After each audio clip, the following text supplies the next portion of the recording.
좋은 말씀을 가지고 여러분과 우리가 달려갈 믿음의 길이라는 제목으로 말씀의 은혜를 나누도록 합니다. 먼저 여러분과 이 말씀을 나누기 전에 우리가 같이 이 시점에서 한번 같이 동영상을 하나 보면서 은혜를 나누고 또 하나님과 우리와의 관계, 교회와의 우리와의 관계, 그리고 우리는 지금 성경에서 어느 부분에 어느 시점에서 하나님과 함께 서 있는가, 어떤 모습으로 마음의 중심으로 하나님을 섬기고 우리의 교회와 우리의 믿음이 나아가야 될 것인가 하는 것들을 다시 우리 마음속에 우리를 살펴볼 수 있는 그런 시간으로 삼기를 원합니다. 먼저 동영상을 짧은 동영상을 2개 볼 건데요. 하나는 지금이 얼마나 우리 앞에 그 멸망과 심판이 가까운 때인가를 여러분들이 한번 이 동영상을 통해서 경각심을 갖는 그런 의미로 보아주시고요. 또 한 가지는 한 몇 달 전, 1년 가까운 시간 전에 한번 본 건데, 지금 세계 각곳에서 핍박받는 자들, 또 지하에서도 하나님을 믿고 예수 그리스도의 이름을 지키기 위해서 어떠한 마음으로 신앙생활을 하고 있는가, 이렇게 신앙생활을 하고 있는 부류들도 있고 교회들도 있는데 과연 우리는 어떠한 모습으로 하나님을 섬기고 있는가 하는 것들을 다시 한번 느끼고 또 반성하는 그런 의미에서 2번째 동영상도 짧은 동영상을 하나 보고 오늘 말씀을 나누도록 하겠습니다.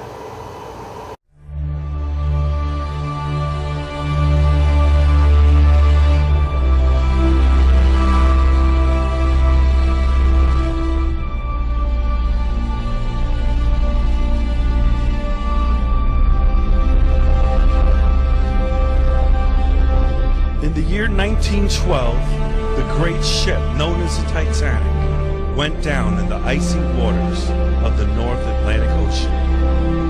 That ship was the ultimate in human knowledge and ingenuity. God himself couldn't sink this ship, one of the crew members boasted. All conceivable possibilities and emergencies were prepared for, so it seemed. On April 10th, the ship set forth on her maiden voyage. 4 days later, a series of urgent messages came in on the ocean liner's radio. There was a mass of icebergs lying directly in the path of the speeding vessel. Warning after warning was sent to the bridge. 6 times the warning was received and ignored. Suddenly, about 20 minutes before midnight, there appeared an iceberg directly ahead, taller than the ship itself. The captain's last-minute efforts to turn the giant ship were all to no avail. The Titanic struck the iceberg, tearing a 300-foot gash in its hull. Only 675 people made it into the lifeboats. At 2:20 a.m., the great ship heaved and plunged into the black waters of the Atlantic, taking 1,500 souls to their untimely deaths. This is a picture of the world today, rushing full speed ahead, unaware of the impending, unseen disaster ahead. Just as the Titanic received numerous warnings, so too have end-time Christians. We are witnessing last-day prophecies being fulfilled right before our very eyes. The formation of Israel, an increasingly lawless society, the rise of false prophets, an increase in knowledge, wars and rumors of wars, earthquakes and famines, the world headed for a one-world government. Everything is unfolding just like the Bible predicted it would. Many godly men of our own day warning us to be alert, to be sober, for the day of the Lord is approaching. Now is the time to separate ourselves from the world, to consecrate our lives anew to Christ, to repent of carnality and sin. Jesus warned us, watch out. Don't let your hearts be dulled by carousing and drunkenness and by the worries of this life. Don't let that day catch you unaware like a trap. Yet, the great majority of confessing Christians seem impervious to such warnings. They're still running around the deck of the ship with the rest of humanity, feasting at the world's banquet table, unconcerned by such alarms. Their constant round of indulgence in sports, network television, and carnal internet fare reveal where their true devotions lie. They're drunk with the spirit of this world, unprepared to face what is quickly heading our way. However, there is a remnant. They've heeded the warnings. They're already heading for the lifeboats. They are doing their utmost to separate themselves from this fallen world system. They're turning off their TV sets. They're limiting their time on the internet and slowing down the pace of their lives.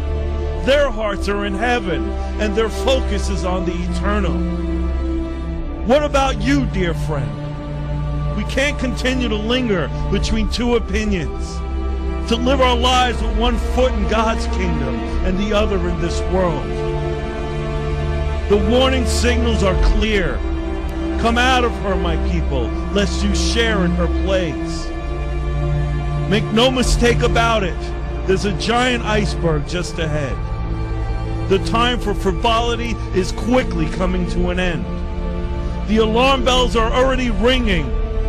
The warnings have sounded. Do you hear them? Are you getting into the lifeboat? Or are you still on deck gorging yourself with the world? Are you heeding the warnings? Or will you be swept away with all the others? Jesus said it would be as in the days before the flood. They were eating and drinking, marrying and giving in marriage until the day that Noah entered the ark, and did not know until the flood came and took them all away. So also will the coming of the Son of Man be.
그래서 이제 전화를 이제 동네 전화를 해가지고 그때는 이제 핸드폰이 없었을 때니까 저 연락을 해놓고는 북한에 그 성도들이 있다는 그분들 나오라고 그래서 점심을 같이 할 수 있도록 어레인지를 했습니다. 도착을 했습니다. 그리고 4명의 어른들이 나왔습니다. 제일 나이 많은 분이 79, 그냥 4명의 늙은이들이 나온 거예요. 제가 처음 질문이 뭐였느냐면 왜 나오시려고 그러세요? 요 말 한마디를 하는데 뜻밖의 그 노인이 찬송 한 번 마음 놓고 부르고 싶어서 더 이야기할 게 없어서 알겠습니다. 제가 도와드리겠습니다. 언제 나오시겠어요? 그랬더니 빠를수록 좋소. 몇 명이나 돼서 65명이에요. 어른들은 아니야. 애도 있어. 우리 손녀도 있어. 정보가 들어왔는데 우리 모두 잡혀서 수용소로 끌려간다나 봐. 알겠다고 제가 도와드리죠. 제가 도와드리겠습니다. 그랬더니 이분이 잠깐만, 네? 잠깐만 내가 나가서 하나님께 직접 물어보고 결정하면 안 돼? 그러세요. 뭐 기도를 막을 수는 없으니까 그러세요. 조벅조벅 걸어 나가신 분이 한 10분 만에 돌아오시는데 땅을 질질 끌고 들어오시더라고요.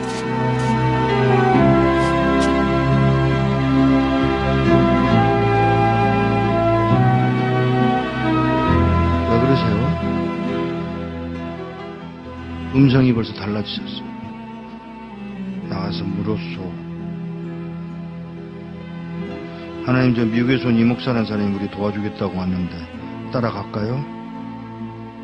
그랬더니 하시는 말씀, 내가 능력이 없어서 너희들을 북한 땅에 남겨둔 줄 아냐? 그러니까 이 노인이 그 말을 듣고, 우리가 그럼 매 맞는 것도 하나님 뜻이에요? 물론이지. 아니, 하나님, 우리 굶는 것도 하나님 뜻이에요? 물론이지. 우리 잡혀서 수용소로 끌려간다고 해서 그러는 거 아니에요, 하나님? 몰라서 묻냐? 이 말 한마디야.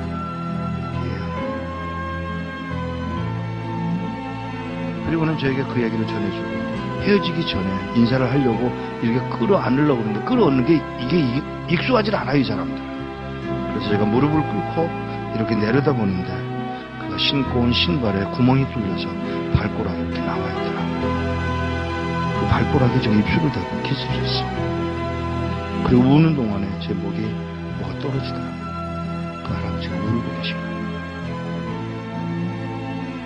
일어나서 인사를 다시 하고 떠나면서, 안녕히 계세요. 그랬더니, 무슨 인사가 그러냐? 죄송합니다. 왜요? 천국에서 만나자 그래라. 예, 천국에서 뵙겠습니다. 그 말 한마디를 하고 떠나서 나오는데, 몇 걸음 떠나갔는데 뒤에서 그의 음성이 들려옵니다. 누가 우리를 그리스도의 사랑에서 끊으리요.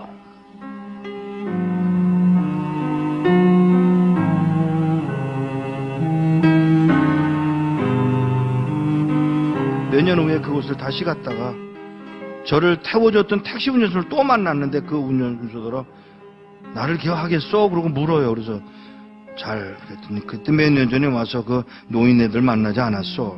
아, 예. 그 말을 하면서 운전수가 눈물을 흘리고 울고 있었습니다.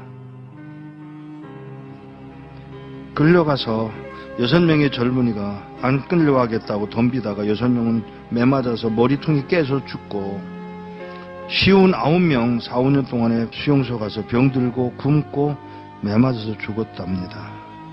한 명도 안 남았고. 이런 믿음을 지킨 사람들, 찬송 한번 마음 놓고 불러보고 싶다던 그 사람들을 우리는 과연 어떻게 해드려야 되는 것일까? 우리는 뭘 할 수 있을까?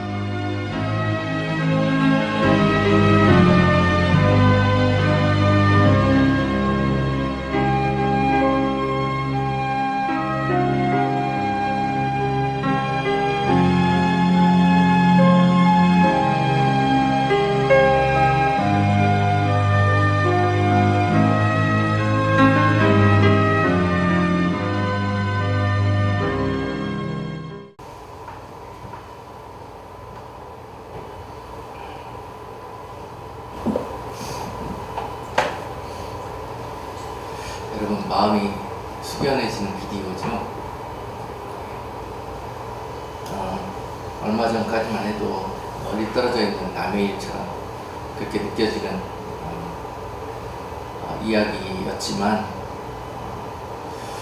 지금 여러분과 같이 이 비디오를 다시 보는 이유는, 이것이 저들만의 이야기가 아니고 우리가 마치 남의 일처럼 말로만 듣던 그런 이야기가 아니고, 우리 삶 속에서도 예수님을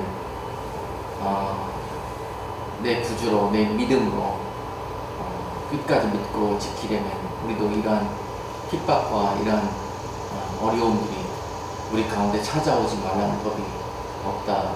그리고 지금 그 시점이 멀지 않았다라는 것을 알게 되고 또 주님께서 심하게 기도할 때마다 말씀해 주시고 또 그러나 내 백성들이 그것을 전혀 귀담아 듣지 아니하고 계속 자신들이 원하고자 하는 그런 길로 그것을 믿음으로 여기고 마치 처음에 보았던 비디오 타이타닉 9의 그 평안했을 때 그 갑판 위에서 벌어지던 그런 모든 현상들이 지금 내 백성들과 내 나라에서 그렇게 이루어지고 있다는 것입니다. 그래서 우리는 빨리 타이타닉에 6번이나 하나님께서 그들에게 큰 빙산이 다가오고 있음을 경고했지만 그들은 귀를 기울이지 않았고 또 귀를 기울이는 사람들마저도 이것을 믿거나 받아들이지 못했던 일들을 우리는 이 비디오를 통해서 볼 수 있습니다. 그들이 왜 그 경고를 6번이나 묵살하고 듣지 않았을까요? 왜냐하면 타이타닉호가 너무 안전하다고 생각했기 때문에 그렇습니다. 이것이면은 어떠한 것도 우리를 무너뜨릴 수 없다. 아무리 저 넓은 바다도 큰 파도도 이 배를 침몰시킬 수 없다 라고 생각했기 때문에 그 어떤 경고도 받아들일 마음도 없고 믿지도 않았습니다. 그러나 결국 그 시간이 눈앞에 왔을 때 그 배는 자기의 힘으로 그 방향을 돌릴 수가 없었습니다. 그 순간이 되면은 피할 줄 알고 있었을 거예요. 자기 능력으로 지혜로 그 순간을 피할 수 있을 것이라고 생각했지만 그 배는 그 빙산과 부딪혀서 결국은 정말 그 배에 탔던 많은 사람들이 1,500명 가량의 사람들이 그들의 무지함으로 그리고 믿음 없음으로 말미암아서 죽음이라는 그런 재앙을 만나게 되었던 것입니다. 지난 시간에 라우디게아 교회처럼 변해가고 있는 이 시대의 교회들에게 하나님께서 주시는 말씀을 여러분께 증거했습니다. 그리고 또한 오늘 이 시간에는 너희 교회를 내가 왜 불렀고 너희 교회를 통해서 무엇을 하기를 원하는 것인지 오늘 이 두 비디오를 통해서 또 우리 교회의 이름이 빌라델피아 교회라는 그런 교회 이름을 통해서 다시 한번 우리에게 새기기를 원하는 그런 하나님의 뜻을 발견할 수 있기를 원합니다. 여러분 많은 사람들이 타이타닉과 같은 그런 배와 같은 교회 공동체를 추구하려고 합니다. 그렇게 되어 있는 교회가 성공한 교회고 안전한 교회고 천국 가는 교회로 이렇게 생각하고 그런 교회를 추구하려고 합니다. 그러나 지금은 그런 때가 아닙니다. 지금은 저 앞에서 큰 빙산이 우리를 향해서 흘러오고 있습니다.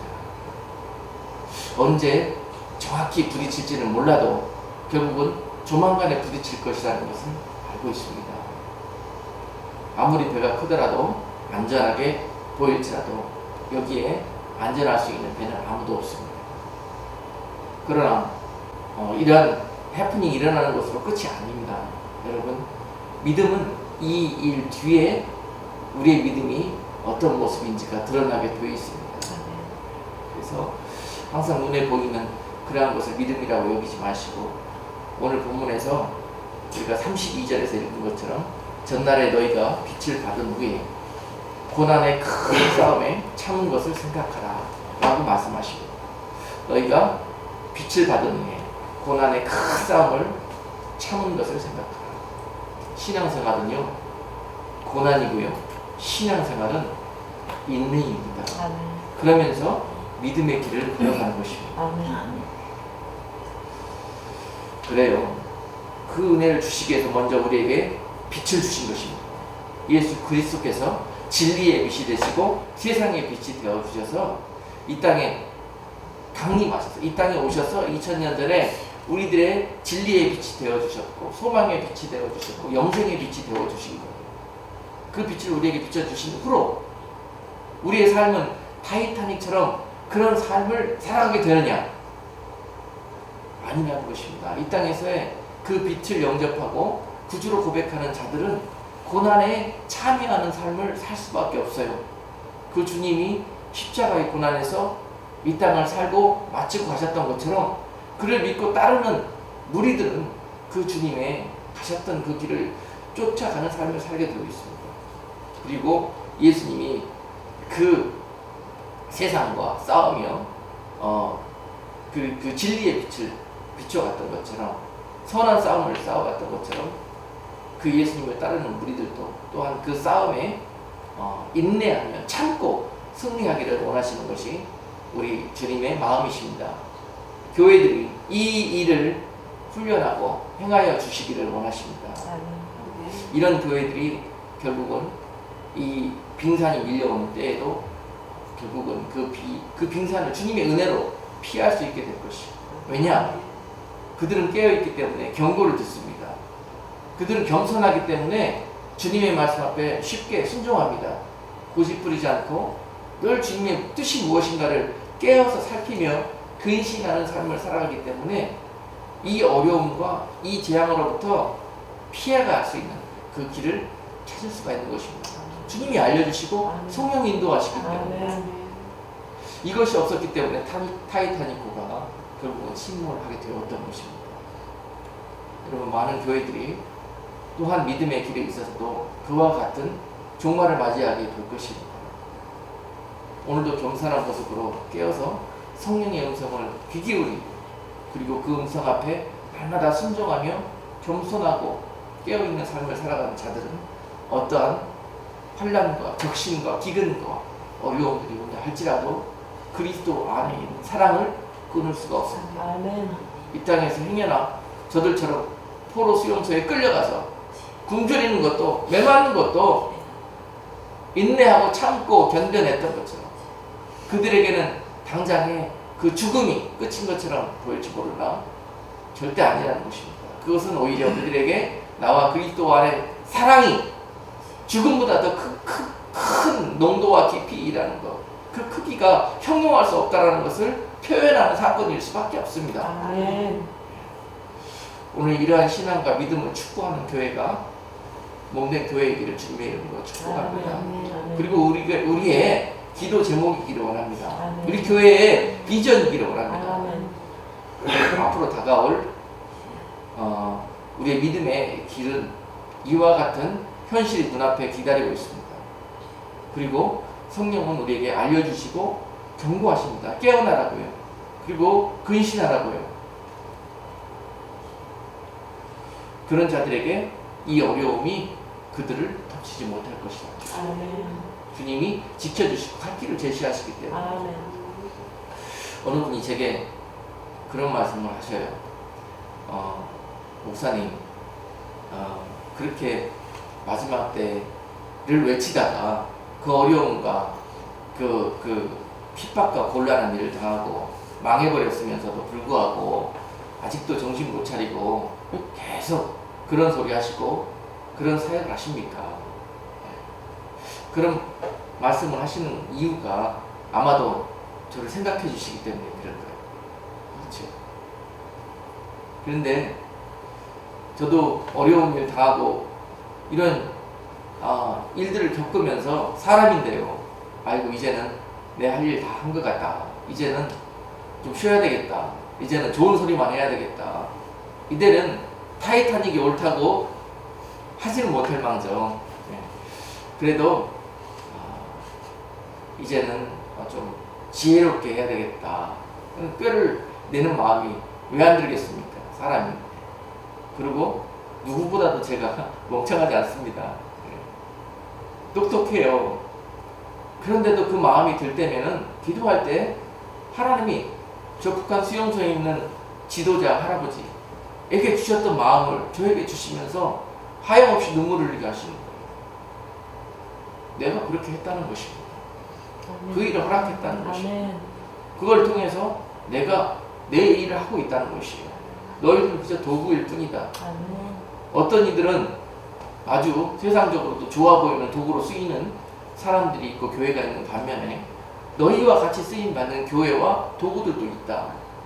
그러나 사람들이 다 교회들이 다 좋은 쪽으로만 쓰임받으려고 하면 어떻게 하겠느냐. 누군가 이 일을 해주어야 되는 누가 경고를 하고 누가 경종을 울리고 누가 지금 이 상황을 내 마음이 되어서 나팔을 불어줬고 그런 자들과 그런 공동체가 가야 되는 길은 아까 북한 지하 교회처럼 그런 결과를 맞이할 수밖에 없습니다. 세상적으로는 커질 수도 없고 세상적인 성경을 할 수도 없고 많은 사람들을 모을 수도 없고 그러나 대부분의 죽어가는 사람들에게 하나님은 그 타이타닉호의 6번의 경고를 하셨던 것처럼 그 무리들에게도 이 시대에게도 그 경고를 누군가를 통해 하기를 원하신다는 것입니다. 아멘. 그 일을 맡아줄 자 오늘 여러분과 몸된 교회를 택하여 주신 줄로 믿습니다. 아멘. 가는 길은 비록 험난하고 가시밭길 같고 좁은 그런 협착한 길이지만 그 길 끝에 주님이 기뻐하실 모습을 한번 상상해 보십시오. 그 길은 고난의 길이고 결국은 참고 인내하면서 가야 되는 길입니다. 여러분 우리 마음속에 그런 생각이 찾아올 때마다 오늘 저 할아버지에게 주셨던 그런 감동과 그런 음성이 여러분께 들려지기를 원해요. 아멘. 예? 그래야 참고 이길 수 있는 힘이 생깁니다. 아멘. 그래서 에레미야 시대 때 그 성령의 음성을 듣고 얼마나 많은 하나님 앞에 그 회개와 또 용서의 기도를 했는지 몰라요. 에레미야도 하나님이 이처럼 어느 시대든지 이와 같이 깨어서 하나님의 말씀을 증거하는 종들을 그 나팔수들을 세워 놓으십니다. 구약 시대나 신약 시대나 종말의 시대. 그러면서 빛을 비추시는 거예요. 대다수는 잠들어가고 세상을 살아가는 길로 가려 하지만 세상의 영원한 삶을 둥지뜨려고 하지만 그런 무리들에게 하나님은 어느 시대 어느 장소에든지 간에 하나님의 종들을 세우셔서 거기에 진실과 진리를 외치게 하셨단 말입니다. 아멘. 유대 종말로 향해 가는 유대 땅에 마찬가지로 에레미야를 세우셨어요. 에레미야를 세우셔서 이 민족이 하나님 앞에 다시 돌아오지 아니하면 하나님이 이 땅을 치실 것이요 우리는 결국 모든 것을 잃고 패망하여 저 바벨론 나라에 70년 동안 포로 생활을 가게 될 것이다. 그것을 정말 해가 뜨면은 밖에 나가서 외치고 왕에 가가지고 전하고 사람들에게 가서 깨우고 하는 그런 역할을 감당하면서 에레미야는 말로 표현할 수 없는 고난을 겪게 되었습니다. 선지자의 아들로 태어나서 정말 뭐 하나 부럽지 않은 그런 환경 속에 있으면서도 불구하고 하나님의 에레미야를 부르셔서 이러한 길을 걷게 하시는 거예요. 에레미야는 이 말씀을 증거하기 위해서 결혼도 하지 않았습니다. 그 모든 삶을 다 포기하고 오직 이 말씀에 순종하기 위해서 하나님의 온전한 대언자와 도구만 되기 위해서 자신의 모든 그럼에도 불구하고 그에게 돌아오는 것은 무엇이었습니까? 핍박과 저주와 손가락질과 투옥되는 것과 매맞는 것과 에레미야도 사람인지라 이런 일들을 매일 겪으면서 이제 내가 매맞고 돌아와 정말 고통과 외로움 속에서 혼자 그 어두운 방에 잠들어 있으면서 잠이 옵니까? 기도하고 하나님 앞에 그렇게 구합니다. 아버지 하나님 저 이제 이 사역 못하겠습니다. 그만하렵니다. 이제 다른 사람 써주세요. 마음도 아프고 몸도 아프고 내일을 어떻게 해야 될 건지 소망도 없고 주님 저 이제 그만할래요. 더는 못 가겠습니다. 이렇게 기도할 때마다 주님이 그를 어떻게 만져주셨다. 우리 에레미야서 20장 한번 찾아봅시다.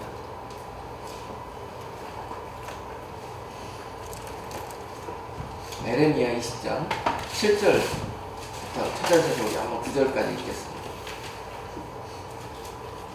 여호와여 주께서 나를 권유하심으로 내가 그 권유를 받았사오며 주께서 나보다 강하사 이기셨으므로 내가 조롱거리가 되니 사람마다 종일토록 나를 조롱하나이다. 대저 내가 말할 때마다 외치며 강포와 멸망을 부르짖으오니 여호와의 말씀으로 하여 내가 종일토록 치욕과 모욕거리가 됨이니이다. 내가 다시는 여호와를 선포하지 아니하며 그 이름으로 말하지 아니하리라 하면 나의 중심이 불붙는 것 같아서 골수에 사무치니 답답하여 견딜 수 없나이다. 오늘 에레미야의 고백이에요. 하나님 앞에 이렇게 불평하며 자신의 어려운 처지를 하소연하며 기도하면은요, 하나님이 에레미야에게 성령을 보내셔서 이와 같이 만져주십니다.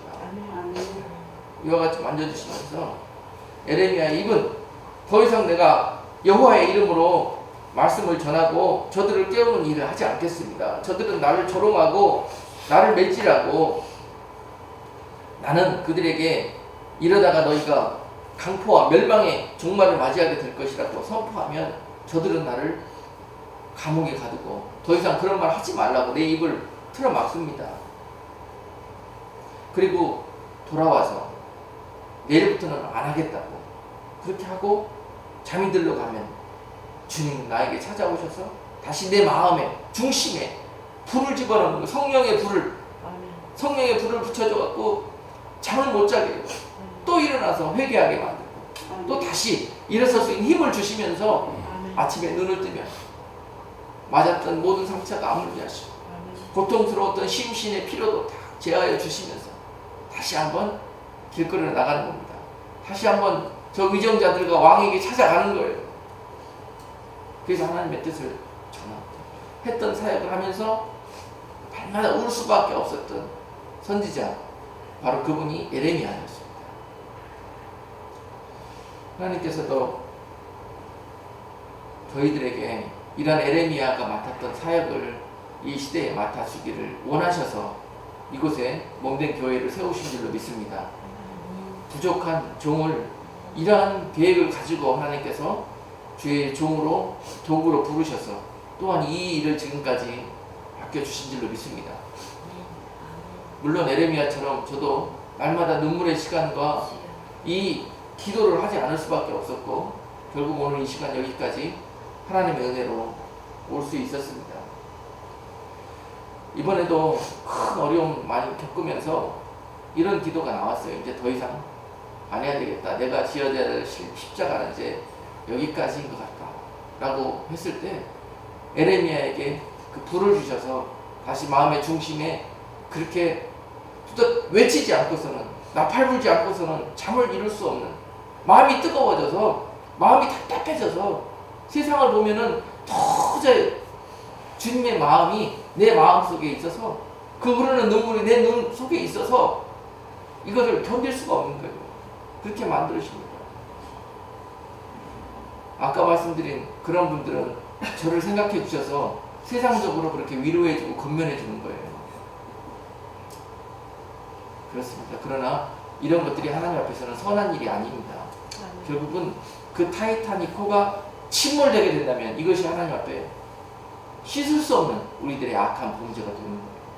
이 일을 어떻게든지 막아야 되고 이 일로부터 어떻게든지 멸망당하는 자들을 인도해내야 되는 것이 하나님 보시기에 선한 겁니다. 그래서 여러분 마태복음 24장에 보면은 마태복음 24장 19절 20절 말씀에 그날에 아이벤 자들과 젖먹이는 자들에게 화가 있으리로다. 너희의 도망하는 일이 겨울에나 안식일에 되지 않도록 기도하라. 여러분 이 시대는 이 말씀이 준비되어져야 되는 시대입니다. 그 날에 아이벤 자들과 젖먹이는 자들에게 화가 있게 될 것이다. 아이벤 자들은 누굽니까? 젖먹이는 자들은 누굽니까? 바로 믿는 자들을 의미하고 있는 것이고 교회를 의미하고 있는 것입니다. 직접적으로는 이스라엘 향해서 하는 이야기지만 결국은 이것은 믿는 자들 또는 이 세상을 향한 마지막 때 이 심판이 일어나기 전에 모두에게 주시는 주님의 명령입니다. 그날이 이르기 전에 너희가 아이벤 자로 잊지 말아라. 젖먹이는 자로 잊지 말아라. 아이벤 자는요 말씀을 계속 배우고 듣고 날마다 기도하고 예배하고 하면서도 때가 이르렀으면 달이 차면은요, 10달이 차면은 이 속에 그동안 키워온 믿음의 아이 이제 출산해야 되는 거 아닙니까? 그렇죠. 11달, 12달이 돼도 계속 뱃속에만 틀어 넣어놓고 나오지 마라. 너 나오면 키우려면 힘들어져. 여기만 있어. 12달, 13달 이 아이 계속 뱃속에만 넣고 주님 오실 때까지 배 이만큼 불러서 있는 교회와 성도들에게 화가 있다는 것입니다. 이제 때가 되면은 믿음의 아들을 낳아야 되는 거예요. 아멘. 교회가 이제 때가 되면 여기까지 자라나야 되는 겁니다. 믿음의 빛을 받고 선한 싸움을 싸워서 여기까지 장성한 믿음으로 자라난 성도들이 되어야 되는 거예요. 언제까지 젖달라만 하고 12달, 13달 돼도 계속 뱃속에 아이 된 채로 남아있는 교회의 성도, 주님 오시는 날에 화 있다는 것입니다. 마지막 날 주님이 오셔서 이 땅에 베푸실 심판은 뭐냐? 믿는 자들 가운데 그 무리에게 오셔서 진짜 믿는 자들과 믿는 체 하면서 아직 쭉정이 상태로 남아있는 자들을 가리시겠다는 거예요. 곡식 볕단에 오셔서 추수해 놓은 볕단에 오셔서 그 중에 알곡이 무엇이요 쭉정이가 누구인지 그거를 가리시겠다는 게 주님이 오셔서 하실 심판입니다. 믿는 자들의 심판이에요. 이 심판은 교회에 오셔서 하십니다. 교회 안에서 누가 알곡으로 차 있고 누가 아직 쭉정이로 남아 있는가, 가라지는 말할 것도 없습니다. 종자가 다른 거기 때문에. 왜 곡식의 그 씨를 받았으면서도 불구하고 아직까지 때가 이렇게 임박했는데도 불구하고 쭉정이 상태로 겉만 곡식인 채 하면서 안에 아무것도 채워지지 않는 그런 상태로 신앙생활 하고 있는 교회 성도들, 바로 이런 모습들이 아이벤 자, 젖먹이는 자 상태에 머물고 있는 교회와 성도들의 모습입니다. 화했다는 것이에요. 여러분, 화했습니다. 제가 이렇게 6번 전하는 거예요. 지금은 익어야 될 때입니다. 차야 될 때입니다. 성숙한 교회와 성숙한 신앙이 되어야 되는 거예요. 눈에 보이는 세상적인 그러한 형통과 평안을 쫓아 가다가는 타이타닉호가 되는 겁니다. 눈에 보이지 않는 이런 하나님의 평안과 은혜와 축복을 쫓아가는 자들은 이러한 북한의 지하교회나 또는 중국의 그러한 지하교회의 상황에서 신앙생활을 한다 할지라도 그 어려움과 적신이나 기근과 핍박이 우리를 그리스도의 사랑 가운데 끊을 수가 없게 되는 것입니다. 오늘 우리도 그 사랑이 예비되어져야 되는 것입니다. 오늘 이 땅에 만약에 그와 같은 지하교회와 같은 믿음의 상황이 연출된다면 과연 우리 가운데 누가 살아남을 수가 있겠습니까? 누가 예수 그리스도의 이름을 지킬 수가 있습니까? 이렇게 뜨뜻미지근하고 배불러져 있는 신앙과 아이벤 자로 젖먹이는 자로 신앙생활하고 있는 우리들에게 이러한 환경이 온다면 누가 그 이름을 지키면 끝까지 주의 사랑을 가운데 거할 수 있겠습니까? 오늘 우리는 이러한 신앙을 준비할 수 있는 그런 복된 교회와 성도들이 되어지기를 주님의 이름으로 축복합니다. 처음 대척교회를 시작했을 때 주님이 저를 기름 부어주시면서 주셨던 사명, 당부의 말씀이 있었습니다. 그것이 몇 번 우리 교회 비전이라고 설교를 한 적이 있었는데 그 설교를 할 때마다 많은 사람들이 싫어하고 저를 비난했었어요. 사랑이 없다고. 무슨 내용이냐면 분명히 주의 성령께서 너는 앞으로 내가 너에게 버스를 하나 맡길 건데 그 버스의 운전사다. 그 버스 운전사. 그 비유를 해주시면서 네가 앞으로 운전해야 될 버스는 산악 지역을, 험난한 지역을, 비포장되어 있는 그런 지역을 달려야 하는 버스다. 그리고 네 버스의 행선지는 말할 것도 없이 천국이다. 천국.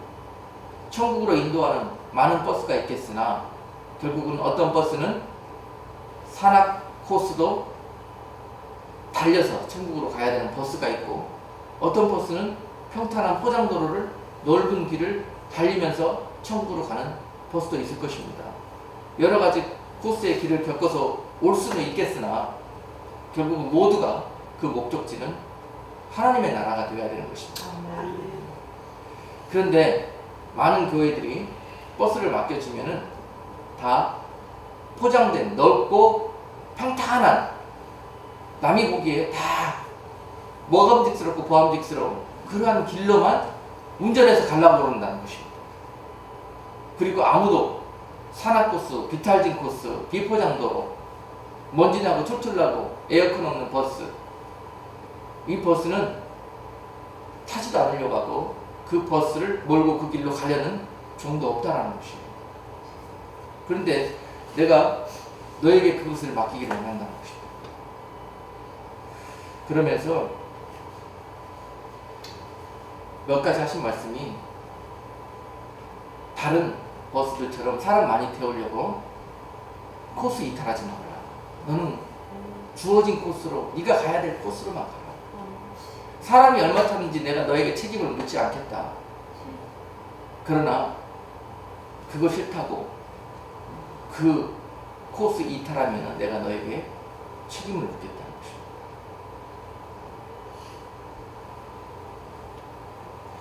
네가 다른 버스 보면서 너도 더 많은 손님 태우려고 하고 더 많은 여러 가지 목적을 네가 갖고 결국은 다른 길을 가게 된다면 그 목적지로 향할 수 없다는 것입니다. 누군가 그 산 비탈 후미지고 외진 곳에서 그 버스를 기다리고 있는 승객이 있다라는 것입니다. 그런데 아무 버스도 그 코스로 가지 않으려고 해요. 힘들다고. 그런 한두 명쯤이면 그러면서 더 많은 사람들이 기다리고 있는 그런 곳으로 그렇게 하려고 하는 지금 이 시대인데 내가 너를 통해서 그 코스로 보낼 것이다. 사람들이 좋아하지 않을 것이고 승객들이 탔다가도 툴툴거리고 먼지나고 불편하다고 다 내려버릴지도 모른다. 실망하지 말아라.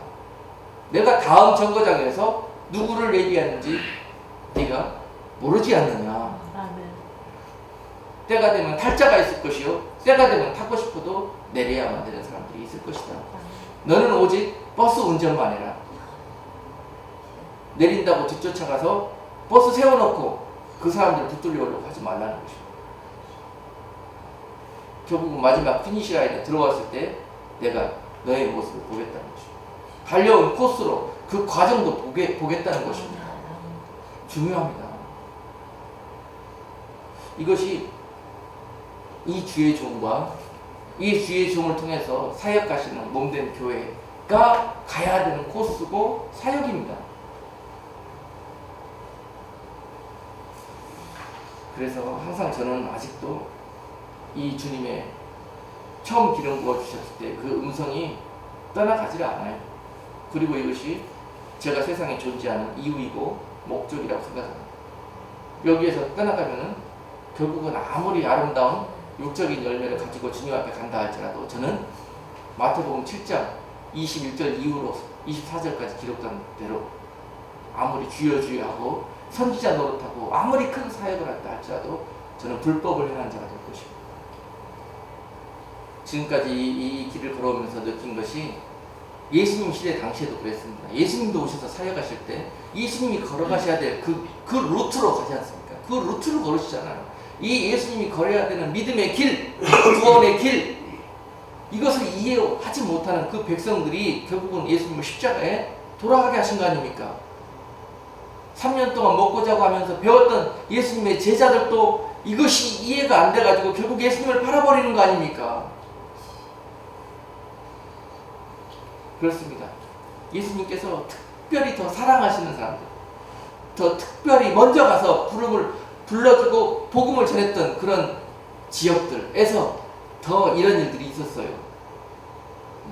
마태복음 11장에 보면은 특별히 세 지역이 나오거든요. 거기 보면은 고라신과 벳세다와 가버나움이라는 지역이 나옵니다. 이 지역은 예수님께서 고향이신 갈릴리 지역의 인근에 있는 그러한 마을들이었습니다.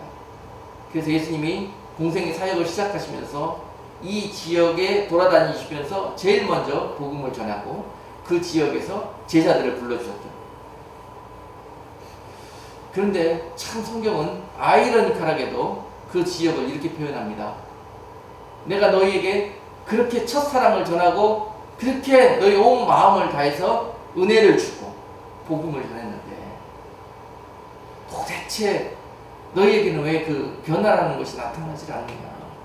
오히려 사랑을 주면 줄수록, 오히려 관심을 더 주면 줄수록, 오히려 처음이라고 첫 아들로 불러준 것처럼 그렇게 너희를 먼저 불러주었더니 오히려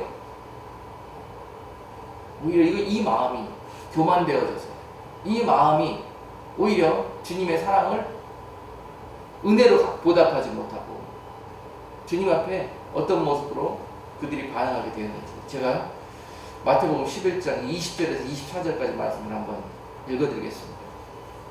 예수께서 권능을 가장 많이 베푸신 고을들이 회개치 아니하므로 그때 책망하시되 화가 있을진저 고라시나 화가 있을진저 벳세다야 너희에게 행한 모든 권능을 두로와 시돈에서 행하였더니 저희가 벌써 베옷을 입고 제에 앉아 회개하였으리라. 내가 너희에게 이르노니 심판날에 두로와 시돈이 너희보다 견디기 쉬우니라. 가버나움아 네가 하늘에까지 높아지겠느냐 음부에까지 낮아지리라. 네게서 행한 모든 권능을 소돔에서 행하였다면 그 성이 오늘까지 있었으리라. 내가 너희에게 이르노니 심판날에 소돔 땅이 너희보다 견디기 쉬우리라 하시니라. 하나님이 이토록 기대하시고 소망하시면서 우리에게 은혜를 주시는 거예요. 복음을 가르쳐 주시는 것입니다. 빛을 비춰주시는 겁니다. 이러한 목적으로 쓰시려고. 그런데 너희는 어떻게 그걸 받고 이기적이고 교만되어지고 아둔하고 미련하여져서 여러분 그들의 모습이 오히려 예수님이 이 모든 것을 은혜 주시고 깨닫게 해주시는 것은 빨리 돌이키고 회개하라는 의미에서 해주셨는데 그래 예수님이 우리를 얼마나 사랑하시면 제일 세상의 어떤 사람들보다 우리에게 제일 먼저 오셔서 우리를 만나주셨어. 이게 뭐 그리 대수입니까 이게. 그 사람 마음속에 이렇게 자라나는 거예요. 우리가 이 교회에서 제일 중요한 사람이야. 우리가 이 예루살렘에서 제일 특별한 사람이야. 이런 게 막 자라나는 거예요 속에서. 고라신 되는 겁니다 이게.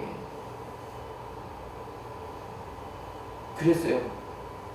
그런 그들에게 주님이 이렇게 말씀하셨어요. 두로와 시도는 대표적인 우상 숭배하는 곳입니다. 두로와 시도는 이스라엘 위쪽에 북쪽에 있는 그런 이방 땅인데요. 해변가에 있는 마을인데 이세벨의 고향이죠. 그만큼 우상 숭배가 극성한 땅입니다. 그런데 차라리 너희에게 그 은혜와 사랑과 복음을 준 만큼을 두로와 시돈에 가서 했다면 거기서 내가 그 말씀을 그 사랑을 그들에게 베풀었다면 그들은 회개했을 거라는 거예요. 그들은 돌아왔을 거라는 거예요. 그런데 왜 너희에게는 그런 모습이 안 나타나? 오히려 교만과 이기심으로 그렇게 멸망의 길로 스스로 걸어가는 거예요. 너희가 그날에 정령 책망받고 화가 있게 될 것이라는 것입니다. 마찬가지로 벳세다 인근 옆에 있는 마을 똑같았어요. 왜 그렇게 다들 그런지 모르겠어요. 벳세다도 그랬어요. 가버나움이라고 달랐습니까? 똑같았습니다. 가버나움은 오히려 무엇이라고 표현합니까? 소돔에 갖다 표현을 해요. 소돔. 성경에서 가장 악한 땅 중에 대표적인 곳이 소돔입니다. 소돔. 그런데 하나님의 축복을 받고 구원에 예수님이 태어나신 곳 그곳에서 그 빛을 받은 이 무리들이 결국 소돔보다 더 악한 일을 하고 있어요. 그들이 높아졌다는 것입니다.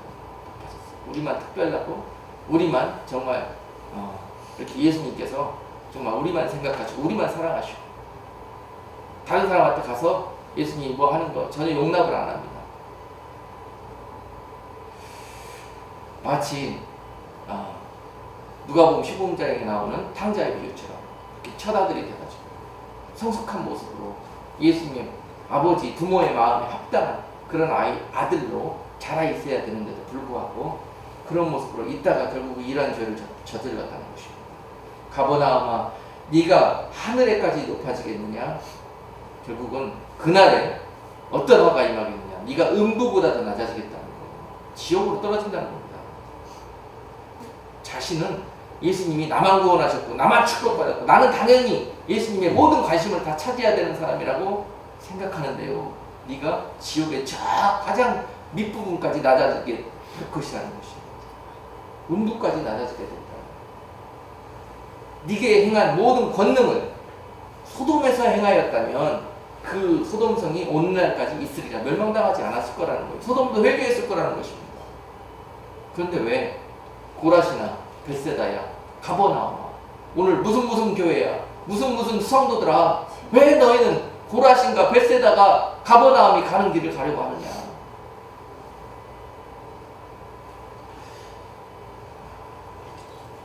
여러분, 이 메시지가, 이런 말씀 우리에게 너무너무 중요하고 반드시 이 시대에 필요한 메시지입니다. 들어야 되는 메시지입니다. 듣고 순종하고 믿음으로 받아들이고, 안 받아들이고는 버스에서 내리고 계속 타고 찬송하며 그 버스로 가는 거는 그들의 책임이고 그들의 결국은 주님 앞에 서서 당하게 될 결과입니다. 중요한 겁니다. 들을 수 있는 귀가 열리고, 예, 볼 수 있는 그런 믿음의 마음이 생겨져서 이러한 주님의 이때에 우리를 너무너무 사랑하시기 때문에 한 번, 두 번, 6번, 7번까지 재차 우리에게 들려주시는 그 나팔 소리에 우리의 심령이 귀 기울일 수 있는 은혜가 있기를 주님의 이름으로 축복합니다. 지난주에 한 가지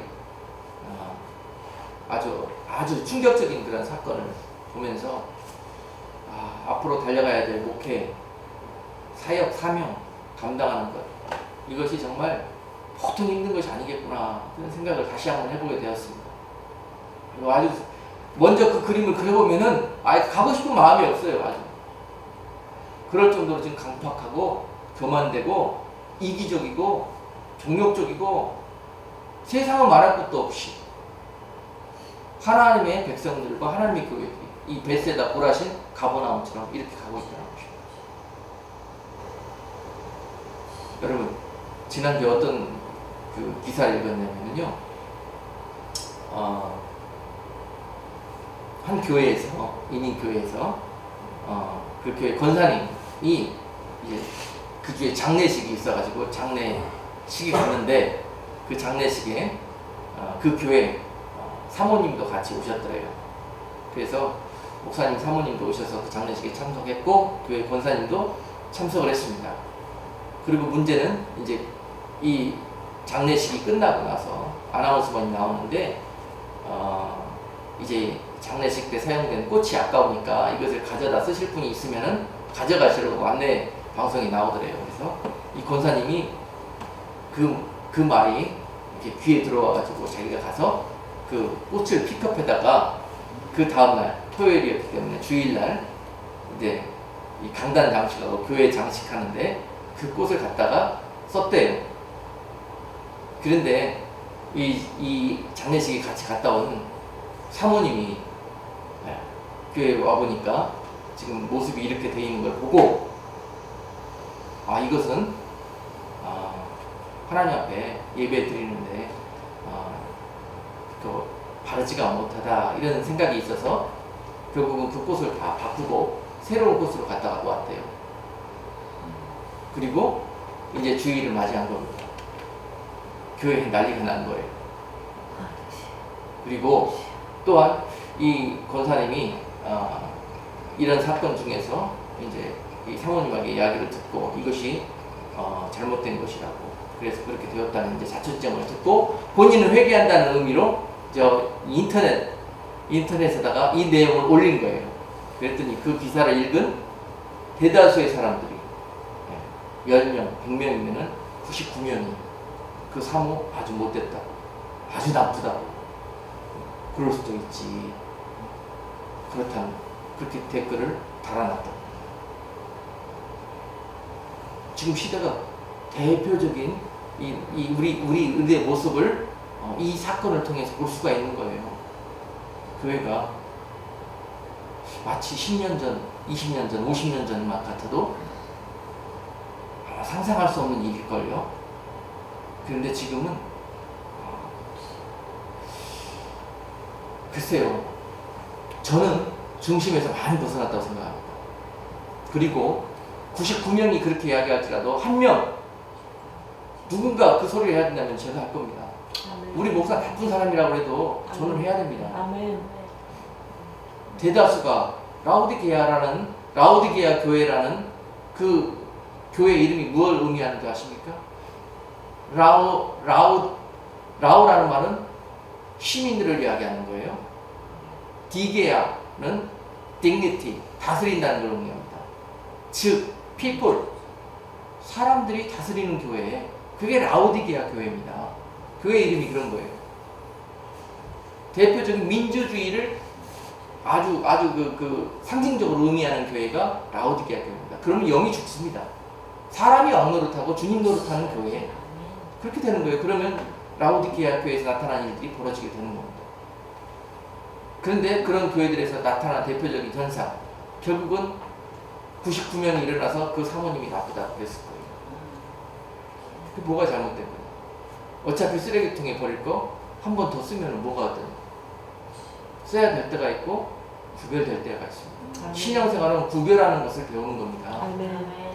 초신자는 괜찮아요. 제 생각에도 아무것도 모르는 사람은 괜찮습니다. 그러나 문제는 이분이 권사님이었다는 거예요. 신앙생활 하루 이틀 합니까? 1, 2년 합니까? 권사가 되기까지. 그렇죠? 그걸 구별해야 되는 자리, 인도하는 자리에 있던 사람들이 이런 결정을 하면은 책망받습니다. 하나님께 책망받기 전에 먼저 사람에게 책망받는 것이 오히려 감사한 일입니다. 그리고 돌이킬 수 있다면. 그래요. 이런 사건들을 보면서 앞으로 교회를 인도하고 또 이런 문화와 이런 물줄기 속에서 주님의 편이 되어져서 성경을 진실을 이야기하고 하는 것들이 얼마나 많은 핍박과 이런 조롱을 감수해야 될 것인지 누구보다 잘 알고 있지만 그래도 주님께서 그 길을 걸어갈 수 있도록 은혜를 주셔서 오늘도 이와 같은 은혜를 여러분과 함께 나누는 이유는 무엇이냐면은 이 길로 여러분과 함께 같이 가자는 거예요. 아멘. 이 좁은 길로 우리에게 주신 이 사명의 버스로 여러분과 같이 이 일들을 이루어 가자는 것입니다. 아멘. 그래서 내가 탄 버스가 도대체 왜 이렇게 추출거리고 왜 이렇게 불편하고 왜 우리 버스는 이렇게 텅텅 비어있고 이해가 안 되시더라도 오늘 말씀을 통해서 한번 여러분들이 주님의 입장에서 한번 이해를 해주십사 하는 그런 비전을 쉐어하는 의미에서 또한 이 말씀을 전하고 있는 거예요. 여러분 오늘 본문 말씀 히브리서 10장 32절부터 38절까지 우리 읽었잖아요. 여러분 너무너무 잘 아시는 말씀이지만 오늘 보았던 동영상 2개와 오늘 여러분과 나눴던 이 메시지 이걸 근본으로 해서 오늘 본문 말씀을 한번 다시 읽어보세요. 오늘 구체적인 자세한 말씀은 이제 마칠 테니까 우리 같이 한번 이 마음으로 본문 말씀을 다시 한번 읽어보십시오. 전날에 너희가 빛을 받은 후에 고난의 큰 싸움에 참은 것을 생각하라. 혹 비방과 환난으로서 사람에게 구경거리가 되고 혹 이런 형편에 있는 자들로 사귀는 자가 되었으니 너희가 갇힌 자를 동정하고 너희 산업을 빼앗기는 것도 기쁘게 당한 것은 더 낫고 영구한 산업이 있는 줄 압니다. 그러므로 너희 담대함을 버리지 말라. 이것이 큰 상을 얻느니라. 너희에게 인내가 필요하면 너희가 하나님의 뜻을 행한 후에 약속을 받기 위함이니 잠시 잠깐 후면 오실 이가 오시리니 지체하지 아니하시리라. 오직 나의 의인은 믿음으로 말미암아 살리라. 또한 뒤로 물러가면 내 마음이 저를 기뻐하지 아니하리라 하셨느니라. 여러분 이 주어진 사명의 길에서 돌아서면 물러서면 나는 편하고 나는 욕먹지 않을 수 있지만 주님이 피눈물을 흘리십니다. 너마저 그 길을 외면하는 거냐. 여러분, 지금 우리가 이렇게 마음껏 찬송 부르고 싶을 때 부를 수 있고 마음껏 누릴 수 있는 그런 환경 속에서 신앙생활 하는 것이 과연 축복이냐, 아니면 비디오에서 봤듯이 저 중국 북한 지하교회에서 생명을 놓고 시원하게 기도 한번 해보지 못하고 찬송해보지 못하면서 찬송이 그렇게 하고 싶어서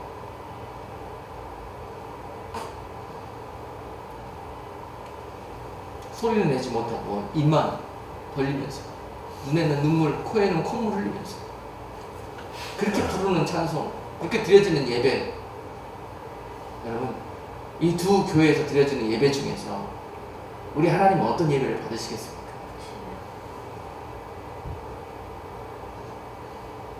저는요, 이 사역 인도하고 가면서 이 버스에 타고 있는 분들은 주님께서 정말 그 생명과 영광의 길, 여러분들이 피니시 라인에 도착했을 때 그 영광으로 여러분들을 축복해 주시기를 원해요.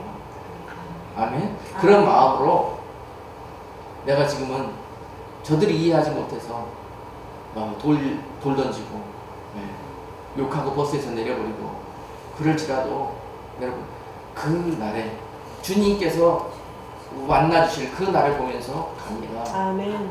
그 순간을 위해서는 여러분, 히브리서에서도 그 초대교회 교인들이 그들이 가지고 있는 모든 산업도 빼앗기는 것도 하나 마다하지 아니하고, 그들이 생명이 날아가는 것도 마다하지 아니하고, 그 길을, 그 순결을 지켜갈 수 있었던 것은 이 일 뒤에 있을 하나님의 영광을 보았기 때문에 그런 겁니다. 아무것도 가치가 있지를 않아요. 우리들이 지금 꿈꾸고 있는 그 가치들은 장차 하나님의 나라에서는 아무런 가치, 오히려 배설을 누리는 거예요. 배설을. 그것 때문에 망하게 돼요. 최소한 여러분들이 이 버스에 타셨다면 그 영의 눈이 열리기를 원해요. 그 영의 눈이 열리지 않고서는 끝까지 이 버스 안에 앉아있을 수 없습니다. 앞으로 갈 길은 더 투틀거리고 더 좁은 길이 될 거예요. 아주 간 떨리고 두려운 일들이 찾아올 수 있습니다. 아까 그 북한 교회에서 이루어졌던 일들이 왜 여기라고 벌어지지 않겠습니까? 저는 그렇게 봅니다. 그렇게 이미 하나님이 저에게 말씀해 주셨고, 그렇기 때문에 너희 무리들과 교회들을 그렇게 연단시키고 훈련시켜 놓으라는 것입니다. 여러분, 이것이 목자의 마음이고 이것이 주님의 마음이에요. 무엇이 사랑인지를 잘 생각해 보세요. 여러분, 여러분 쫓아다니면서 계속 발 닦아주고 겨드랑이 긁어주고, 여러분 세상에서 육적으로 살아갈 수 있도록 그렇게 축복해달라고 그거 기도해주고, 저는 하고 싶어도 그렇게 할 줄도 모르고 하고 싶은 마음도 전혀 이 속에서 일어나지 않아요.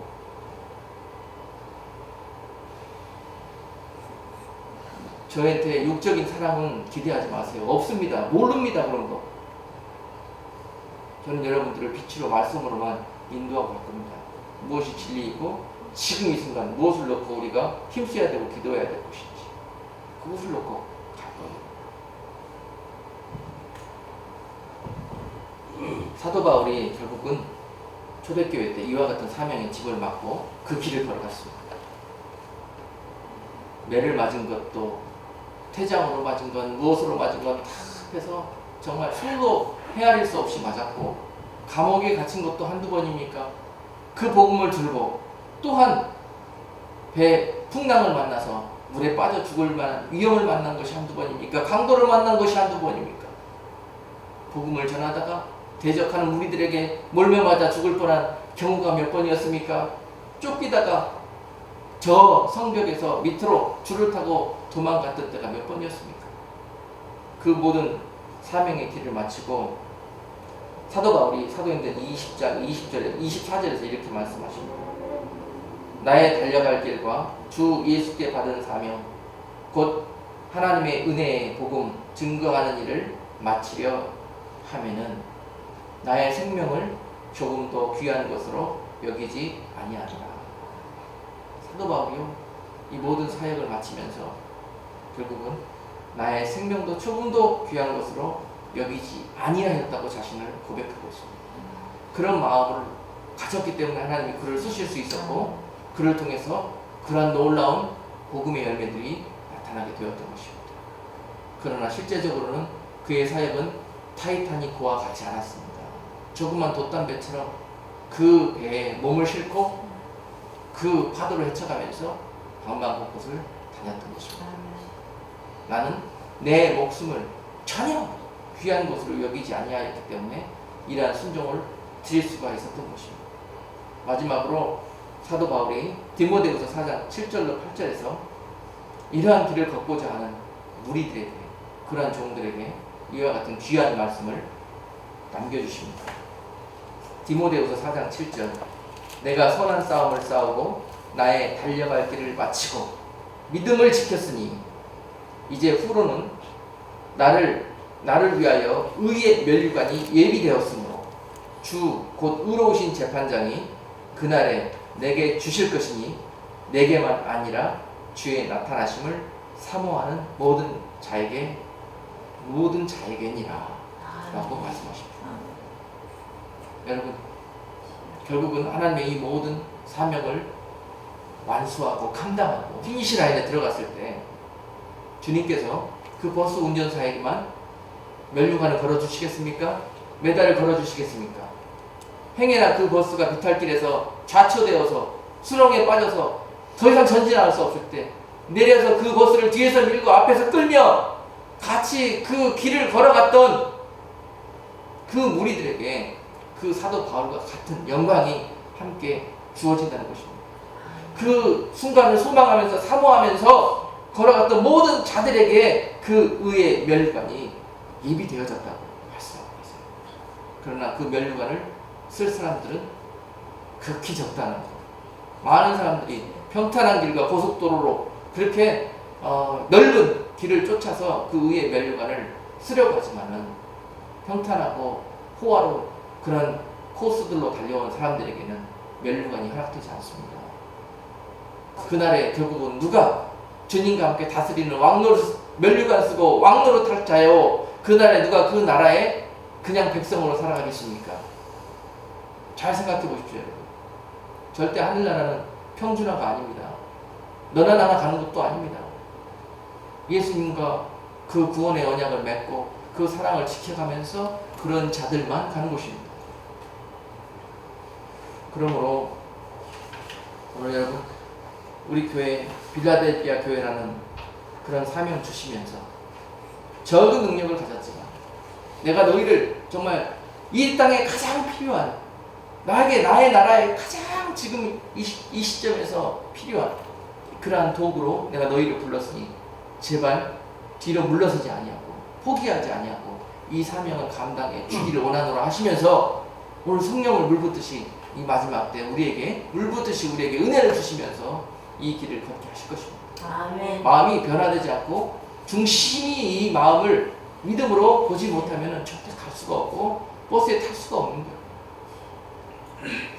자, 오늘 우리가 타고 가는 버스, 우리가 가야 되는 코스, 그것이 무엇인지 오늘 본문 말씀을 통해서 우리가 그 비전을 다시 한번 쉐어하는 귀한 축복의 시간이었습니다. 우리만 가는 길이 아니라 많은 믿음의 선조들도 갔던 길이요. 아멘. 그러나 이 길을 갔던 모든 사람들은 고난과 핍박을 당했지만 우리 주님께서 성경에 그들의 이름을 일일이 다 기억하시면서 또한 아버지 나라에서 그들의 행위와 모든 이름을 영원토록 생명록에 기록하시면서 아버지 하나님이 여러분과 함께 하신다는 거 기억하시고 지금부터는 질질 끌려가고 억지로 하는 게 아니라 하나님 앞에 정말 은혜와 정말 사랑으로 기쁨으로 찬송하면서 이 사명을 감당할 수 있는 저와 여러분 되기를 주님의 이름으로 축복합니다. 아멘. 기도하겠습니다. 좋으신 하나님, 세상에 많은 믿음의 사람들이 있음에도 불구하고 이토록 아름답고 귀한 일들을 저희 부족한 자들에게 명하여 주시니 얼마나 감사하고 감사한지요. 하나님, 그러나 우리에게는 지혜가 부족하고 능력이 부족합니다. 주님, 부족한 저희들에게 날마다 성령의 권능으로 기름 부어주시고 아멘. 부족한 우리들의 믿음 속에 날마다 믿음이 샘솟듯이 끌어오를 수 있도록 주님 성령의 불을 주시옵소서. 아멘. 아버지 볼 수 있는 볼 수 없는 믿음의 나라를 볼 수 있는 영의 눈이 열릴 수 있도록, 그래서 보이는 그 주님을, 그리고 기뻐하시는 그 주님을 보면서 아멘하고 순종하며 갈 수 있는 저희들 되기를 원합니다. 비록 저희의 힘은 연약하나 우리 주님은 강하십니다. 비록 우리가 지금은 패배하고 비록 우리가 쫓기는 것 같더라, 우리 주님은 모든 세상을 이기시고 승리하신 분이십니다. 그 주님이 우리와 함께 하실진데 무엇이 두렵고 무엇이 겁이 나겠습니까? 주님, 사도 바울이 고백했던 것처럼 주의 이 아름다운 사명 앞에는 나의 이 생명도 전혀 귀한 것으로 여기지 않겠노라고, 그러한 아름다운 고백을 드리는 자들이 몸된 교회에 풍성이 넘쳐남으로 말미암아서 마지막 때 주님 오시는 날 아이벤 자라고 젖먹는 자라고 책망받는 그런 어리석은 자들 다 되지 않도록 축복해 주옵소서. 예수 그리스도 이름으로 감사하며 기도드리옵나이다. 아멘.